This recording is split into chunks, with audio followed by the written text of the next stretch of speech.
కడప లోక్సభ స్థానంలో ఎన్నికంటే అక్కడ వైఎస్ కుటుంబ సభ్యులు ఎవరు పోటీ చేసినా గెలుస్తారనేది తిరుగులేని నమ్మకం. 1989 మొదలు జరుగుతున్నది అదే. కానీ ఇప్పుడు వైఎస్ కుటుంబం నుంచే ఇద్దరు పోటీ చేస్తూ ఉండటంతో అందరి దృష్టి ఈ నియోజకవర్గం మీద పడింది.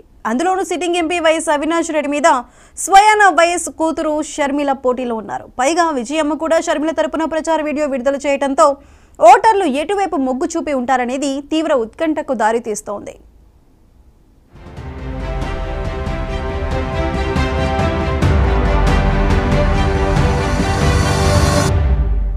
కడప పార్లమెంటు నియోజకవర్గం అంటే వైఎస్ కుటుంబానికి కంచుకోట. 1989 నుంచి వైఎస్ రాజశేఖర రెడ్డి 4 సార్లు, ఆ తరువాత ఆయన తమ్ముడు వివేకానందరెడ్డి, కొడుకు వైఎస్ జగన్మోహన్ రెడ్డి, కొడుకు వరుసయ్యే వైఎస్ అవినాష్ రెడ్డి 2 సార్లు గెలిచారు. దీంతో 10 సార్లు ఈ నియోజకవర్గంలో వైఎస్ కుటుంబమే గెలిచింది. 1996లో కేవలం 5,000 ఓట్ల తేడాతో గెలిచిన అనుభవం ఉన్నా ఆ కుటుంబానికి మరెప్పుడూ అలాంటి పరిస్థితి రాలేదు. కడప పార్లమెంటు పరిధిలోని అన్ని నియోజకవర్గాలలో నానాటికి ఈ కుటుంబం బలపడుతూ వస్తుంది. జగన్మోహన్ రెడ్డి అసెంబ్లీ బరిలో దిగాక కడప లోక్సభ స్థానంలో అవినాష్ రెడ్డి గెలుస్తూ వచ్చారు.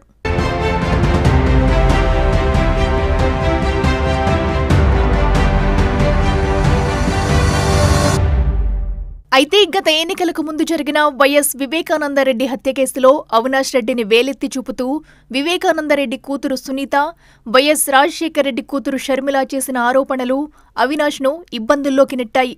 స్వయంగా కుటుంబీకులే ఆరోపణలు చేయడంతో అవినాష్ కూడా ఇరుకాటంలో పడ్డారు.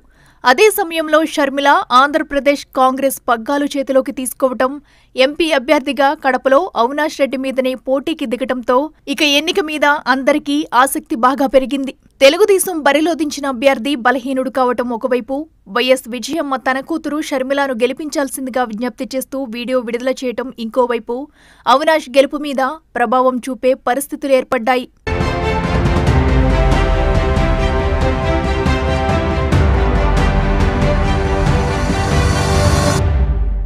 ఐదేళ్ల కిందట జరిగిన వైఎస్ వివేకానందరెడ్డి హత్య కేసును ప్రధానంగా ప్రస్తావిస్తూ ఎన్నికల ప్రచారం చేయటం అటు లోక్సభ అభ్యర్థి వైఎస్ అవినాష్ రెడ్డికి, ఇటు సీఎం జగన్మోహన్ రెడ్డికి కూడా చాలా ఇబ్బందికరమైన పరిస్థితి తెచ్చిపెట్టింది. వైఎస్ వివేక హత్య కేసుని ఎన్నికల ప్రచారంలో పదే పదే ప్రస్తావించడాన్ని వైసీపీ నేతలు కడప కోర్టులో పిటిషన్ వేసి సానుకూల ఉత్తర్వులు తెచ్చుకున్నా ఆమె మాత్రం అదే ప్రచారాస్త్రంగా వాడుకున్నారు. ఇది మరీ తీవ్రస్థాయికి చేరుకోవడంతో జగన్మోహన్ రెడ్డి, అవినాష్ రెడ్డి కూడా స్వయంగా ప్రజలకు వివరణ ఇచ్చుకోవాల్సి వచ్చింది. అందుకే ఈ కేసు ప్రభావం ఈ ఎన్నికల్లో ఎలా ఉండబోతుందనేది అందరిలోనూ ఉత్కంఠ రేపుతుంది. అదే సమయంలో వైఎస్ వివేకానందరెడ్డి కూతురు సునీత, భార్య సౌభాగ్యమ్మ కూడా షర్మిలకు అండగా నిలిచి ప్రచారం కూడా చేశారు.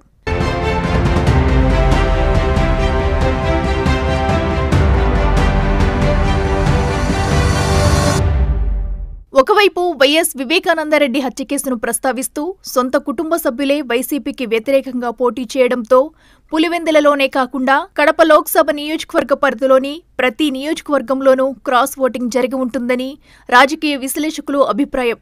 టీడీపీ అభ్యర్థి భూపేష్ రెడ్డి నామమాత్రపు ప్రచారానికి పరిమితం కావడం కూడా షర్మిల ఓట్లను పెంచి ఉంటుందని అంచనా.